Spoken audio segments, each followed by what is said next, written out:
बिस्मिल्लाहिर्रहमानिर्रहीम। अस्सलाम वालेकुम नाज़रीन कराम, मैं हूं मखदूम शहाबुद्दीन और आप देख रहे हैं मेरा फ़ेसबुक और यूट्यूब चैनल। उम्मीद करता हूं आप सब लोग बखैर वाफ़ियत होंगे और जहां भी होंगे अपने अहले खाना समेत खुश भी होंगे और महफूज भी। नाज़रीन कराम, इस वक्त बहुत कुछ चल रहा है। एक जानिब तो इमरान खान साहब जो हैं उनके ख़िलाफ़ हर मुमकिन हरबा अपनाया जा रहा है और यूँ लग रहा है कि खेल इख्तितामी मराहिल में है।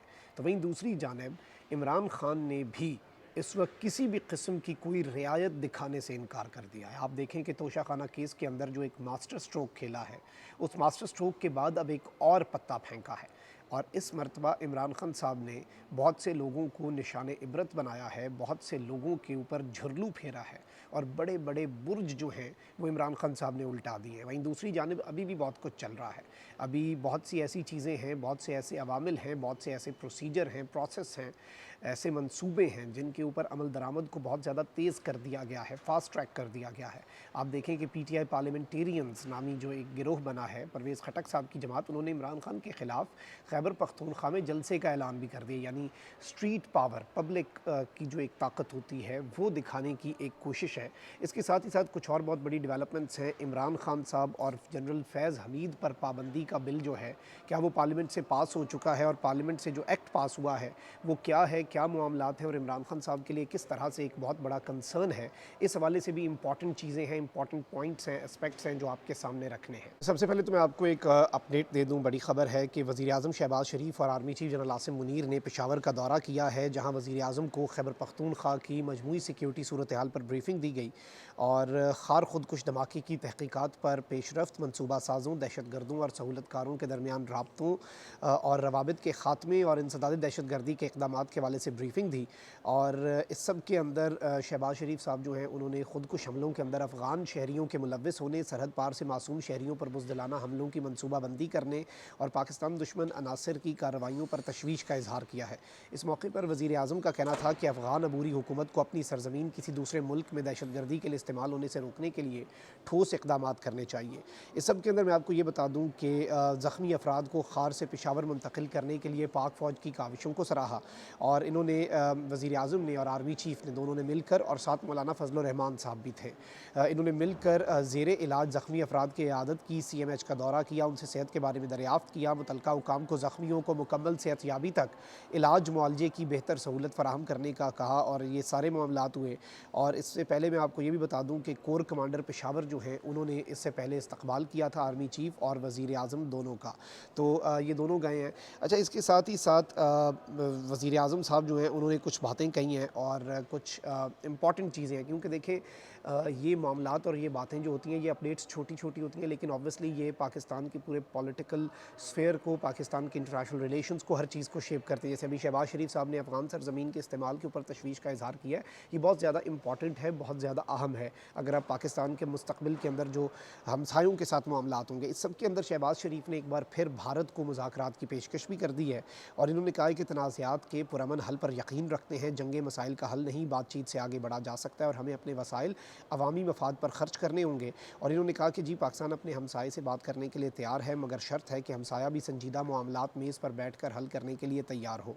और अब इन्होंने और भी बातें कही हैं, लेकिन ये एक इंपॉर्टेंट डेवलपमेंट थी। अब ज़रा आ जाते हैं मेन ख़बरों के ऊपर, जो अहम तरीन पॉलिटिकल हैपनिंग्स और अहम तरीन पॉलिटिकल डिटेल्स जो हैं, डेवलपमेंट्स जो हैं, वो मैंने आपके सामने रखनी है।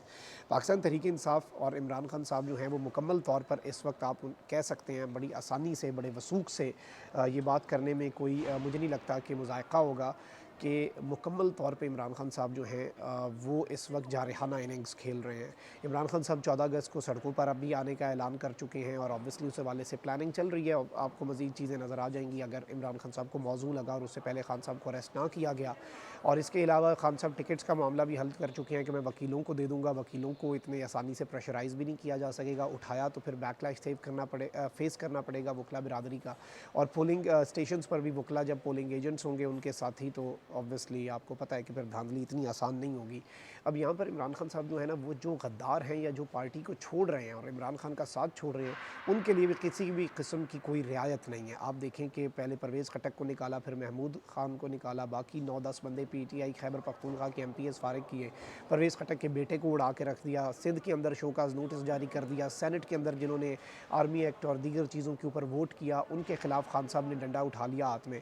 अब जो इम्पॉर्टेंट चीज़ है वो ये है कि साबिक वज़ीर आला पंजाब, वो शख्सियत जिसके लिए खान साहब ने हर बंदे से लड़ाई भी ली और उस शख्स को डिफेंड किया, हर हद तक डिफेंड किया। और खान साहब ने अभी भी कहा कि उस्मान बुज़दार के वाले से कि जी उसके ऊपर फैमिली से बहुत प्रेशर था। भाई मतलब खान साहब पे प्रेशर नहीं था, खान साहब पे कहाँ से प्रेशर था उस्मान बुज़दार के लिए। खान साहब ने हर चीज़ फेस की, लेकिन ऑब्वियसली बुज़दार साहब का मामला आपके सामने है। तो अब साबिक वज़ीर आला पंजाब उस्मान बुज़दार समेत 22 अरकान असम्बली जो हैं उन्हें पार्टी से निकाल दिया गया है और एलामिया के मुताबिक पार्टी पॉलिसी से इनहराफ करने पर 22 अरकान को पार्टी से निकाला गया है और पार्टी की बुनियादी रुकनीत ख़त्म कर दी गई है। एलामी में कहा गया है कि साबिक़ एमएनए सरदार मोहम्मद ख़ान लगारी और खुसरो बख्तियार की बुनियादी रुकनीत भी ख़त्म कर दी गई है। ये दो बहुत बड़े नाम हैं, बड़े अहम नाम हैं और आप समझ लें कि जनूबी पंजाब के अंदर भी खान साहब जो हैं वो किसी भी किस्म की कोई रियायत दिखाने के लिए, कोई बचत करने के लिए तैयार नहीं है।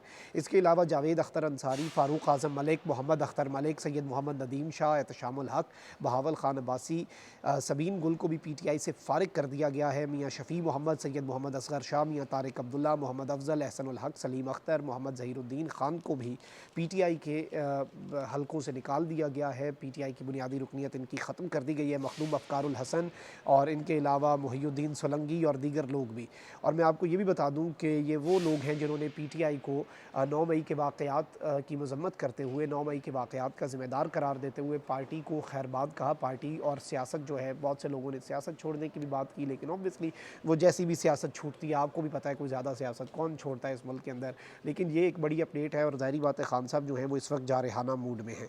वहीं दूसरी जानिब पीटीआई पार्लियामेंटेरियंस जो हैं उन्होंने एक बहुत बड़ा मूव खेला है और आपको पता है कि अब आईपीपी हो जाए, इस्तेकाम पाकिस्तान पार्टी हो जाए या जहांगीर तरीन साहब की जमात हो जाए, अब इन्होंने कुछ ना कुछ तो करना है।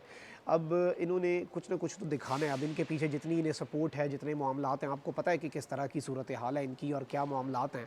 तो सपोर्ट भी है, हर चीज़ है, लेकिन इनके पास कुछ लीडरान भी हैं, कारकुन कोई नहीं है। ना आईपीपी के पास ना नज़रिया है, ना कुछ है। लेकिन अब आप देखें कि 40-50 बंदा शामिल करना था, कोई दर्जन एक बंदा बच गया पीछे और आज इन्होंने इजलास किया है। पाकिस्तान तहरीक-ए-इंसाफ पार्लियामेंटेरियंस ने 19 अगस्त को नौशहरा में जलसा-ए-आम से अवामी राब्ता मुहिम शुरू करने का ऐलान किया है। परवेज़ खटक साहब क्या बाई हल्के से पेशावर में परवेज़ खटक की ज़ेर सदारत पीटीआई पार्लियामेंटेरियंस का इजलास हुआ, जिसमें पार्टी मंशूर और इंतखाबी निशान पर गौर किया गया। इजलास में साबिक रुकन कौमी असम्बली शौकत अली और साबिक सूबाई वज़ीर मुहिबुल्लाह, साबिक मुशीर ज़ियाउल्लाह बंगश और दीगर अरकान शरीक हुए। इस हवाले से परवेज़ खटक ने कहा कि आइंदा इंतखाबात में पीटीआई पार्लियामेंटेरियंस तमाम हलकों से अपने उम्मीदवार खड़े करेगी। हमारी पार्टी में सबके लिए दरवाजे खुले हैं, जबकि दीगर जमातों के साथ भी हम इत्तेहाद कर सकते हैं। उनका कहना था कि 19 अगस्त को नौशहरा में जलसा करेंगे, बहुत बड़ा जलसा होगा, ये उनकी ख्वाहिश हो सकती है। एक्सपेक्टेशंस अब देखते हैं क्या बनता है। अवामी राब्ता मुहिम का आगाज़ करेंगे, मानसहरा, कोहाट, डीआई खान, सवात, मर्दान और दीगर शहरों में भी जलसे करेंगे। साबिक वज़ीर दिफा ने कहा कि पार्टी का नारा अमन, तरक्की और खुशहाली होगा, जिसकी कोर कमेटी ने मंजूरी दी है। कोर कमेटी ने पार्टी आइन, मंशूर और अगराज़ व मकासद का भी जायज़ा लिया। और इस सब के अंदर मैं आपको ये बता दूँ कि पीटीआई पार्लियामेंटेरियंस के रुकन कोर कमेटी शौकत अली ने बताया है कि परवेज़ खटक साहब जो हैं वो इस पार्टी के चेयरमैन होंगे और महमूद खान साहब, जिनकी पार्टी रुकनीत पीटीआई की भी ख़त्म कर दी गई है, उन्हें भी फारिग कर दिया गया है, वो इस पार्टी के वाइस चेयरमैन होंगे। उन्होंने कहा कि साबिक एमपीएज़ और एमएनएज़ पार्टी की कोर कमेटी में शामिल होंगे, जबकि बड़ी तादाद में साबिक अरकान असम्बली जल्द पार्टी में शामिल होंगे। वैसे ये जल्द पार्टी में शामिल होते हैं या नहीं, ये एक अलग सवाल है और देखना है कि ये मामला कहाँ पर जाकर रुकता है। लेकिन एक्सपेक्टेशन कोई ज़्यादा नहीं है, उम्मीद जो है वो कोई बहुत ज़्यादा अच्छे की भी नहीं है और कोई बहुत ज़्यादा उम्मीदें भी नहीं हैं। इन्होंने इस सब के अंदर कहा कि जी हमने इलेक्शन कमीशन से लिस्ट मंगवा लिया इंतखाबी निशान के लिए भी, लेकिन let's see how things unfold. और मज़ीद लोगों ने क्या शामिल होना है, जिन लोगों को शामिल कराया था उन्हें तो ये रिटेन कर नहीं पाए और अब इनकी तादाद पीछे की तरफ ही जा रही है। और ये बिल्कुल अराइवल पे ही मरी हुई जमात थी, नौज़ायदा जमात, बिल्कुुल शुरू में ही ये मर गई हैं और इनकी सियासत जो है वो अमली तौर पर ख़त्म हो चुकी है। अब ज़रा जाते हैं नाज़रीन इकराम एक और बहुत बड़ी डेवलपमेंट पर। कौमी असम्बली ने ऑफिशियल सीक्रेट एक्ट तरमीमी बिल 2023 जो है वो मंजूर कर लिया है। कौमी असम्बली इजलास इजलास में वफाकी वज़ीर पार्लिमानी उमूर मुर्तज़ा जावेद अब्बासी ने ऑफिशियल सीक्रेट एक्ट तरमीमी बिल 2023 को ज़िमनी एजेंडे के तौर पर पेश किया। बिल के मुताबिक कोई शख्स जो जानबूझकर गौर से सुनिएगा, मैं बार बार कह रहा हूँ, बिल के मुताबिक, क्योंकि ये बहुत इंपॉर्टेंट होने वाला है आने वाले दिनों के अंदर।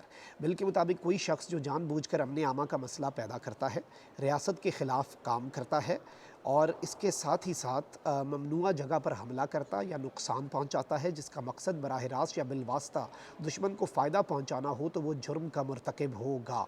और ऑफिशियल सीक्रेट एक्ट तरमीमी बिल के तहत इलेक्ट्रॉनिक या जदीद आलात के साथ या उनके बगैर मुल्क के अंदर या बाहर से दस्तावेज़ात या मालूमात तक गैर मजाज रसाई हासिल करने वाला मुजरिम तस्वुर होगा। पाकिस्तान के अंदर या बाहर रियासती सिक्योरिटी या मफादात के ख़िलाफ़ काम करने वाले के ख़िलाफ़ भी कार्रवाई होगी। इन जराइम पर 3 साल कैद, 10 लाख रुपए जुर्माना या दोनों सज़ाएँ होंगी। बिल के मुताबिक इंटेलिजेंस एजेंसियाँ किसी भी वक्त बग़ैर वारंट के किसी भी जगह दाखिल होकर तलाशी ले सकती हैं या ताकत का इस्तेमाल कर सकती हैं। तफ्तीशी अफसर FIA का ऑफिसर होगा। मज़कूरा अफसर की तकर्री DG FIA करेगा। ज़रूरत पड़ने पर मुश्तरका तहकीकाती टीम भी तश्कील दी जा सकती है।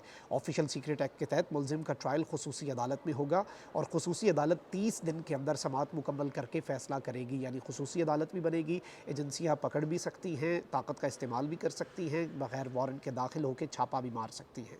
और इस सब के अंदर मैं आपको ये बता दूं कि बहुत से लोग जो हैं, इवन आप देखें कि रुकन असम्बली हैं अब्दुल अकबर चित्राली, इन समेत मुतअद्दिद अरकान ने बिल की कॉपियाँ फराहम ना करने और ज़िमनी एजेंडे में अचानक ये अहम बिल लाने को गैर कानूनी करार देकर एहतजाज भी किया। ताहम ऐवान की कार्रवाई जारी रही और ये बिल फौरी तौर पर पास हो गया। और इसमें आप यहाँ से अंदाज़ा कर लें सूरत हाल का और आपको सब कुछ वाज़ेह हो जाएगा। बहुत से नून लीगी सहाफ़ी और बहुत से इनके बंदे कह रहे हैं कि ये इमरान खान पर और जनरल फैज़ पर पाबंदी का बिल है, और ये बात मैं नहीं कर रहा। ये बिल अब जिस तरह भी आया है, और बहुत से लोगों ने पार्लियामेंट के अंदर भी कि इस बिल की कॉपी भी नहीं दी, और इतना अहम बिल आप सेकेंडरी ज़िमनी एजेंडे के अंदर फौरी शामिल करके पास कर लें, और उस एहतजाज के बावजूद बिल की कॉपीज़ के बगैर ही ये बिल जो है अहम तरीन लेजिस्लेशन जो है वो पाकिस्तान की कर दी गई। तो ये हमारे मुल्क के हालात हैं, ये हमारे मुल्क की सूरत हाल है और ये हमारे मुल्क के अंदर मामलात चल रहे हैं। और let's see how things unfold. लेकिन अभी तक की ये डेवलपमेंट्स हैं जो कि बहुत अहम थी, जो आपके सामने रखना बहुत ज़रूरी थी। और इस सब के अंदर अभी आप देखें ना कि खान साहब अपनी साइड पर वो बिल्कुल जारहाना मूड में है, वो बिल्कुल भी कॉम्प्रोमाइज़ नहीं करना चाह रहे, वो बिल्कुल भी सेटलमेंट की तरफ नहीं आ रहे। वो अमन चाहते हैं, वो मामलात के अंदर अफ़ाम तफ़हीम चाहते हैं, लेकिन वो किसी भी सूरत कोई सेटलमेंट की तरफ नहीं आ रहे। और वो अपना मामला अपना बिल्कुल क्लियर रखे हुए हैं। वो अपने टिकटों का मामला, पार्टी के अंदर जो तंजीमी ढांचा है, तंजीम साजी है, वो हो जाए, या दीगर मामलात खान साहब उसी तवातुर से, उसी तेज़ी से खान साहब लेके चल रहे हैं। वो मुतज़लज़ल नहीं हो रहे, बल्कि जो पार्टी छोड़ रहा है फ़ारग खस कम जहाँ पाक, फौरी नोटिस। उमर अयूब साहब की ड्यूटी लगाई हुई है, निकालो पार्टी से, उठा के शोकास जारी करो, बुनियादी रुकनीत मुअत्तल करो और फारिग करो and throw them out of the party. तो खान साहब इस वक्त मुकम्मल तौर पे डटे हुए हैं। लेट्स सी क्या निकलता है नतीजा। दोनों साइड्स डटी हुई हैं, अल्लाह ताला भी देख रहा है, और अल्लाह ताला से बस मेरी तो यही दुआ होती है कि जो मुल्क के लिए बेहतर है अल्लाह ताला बस वो करे और उसे कामयाबी दे जो इस मुल्क के हक़ में बेहतर है। अपना बहुत ख्याल रखें। अल्लाह निगहबान। पाकिस्तान जिंदाबाद।